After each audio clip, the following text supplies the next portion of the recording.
You ask Tiger to solve. This deals with linear equations with one unknown. The final result is u equals -5. Let's solve it step by step. Simplify the expression.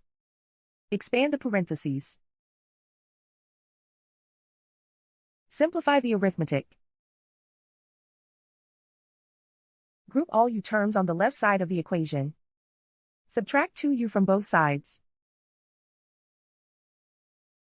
Group like terms. Simplify the arithmetic. Group like terms. Simplify the arithmetic. Group all constants on the right side of the equation. Subtract 6 from both sides. Simplify the arithmetic.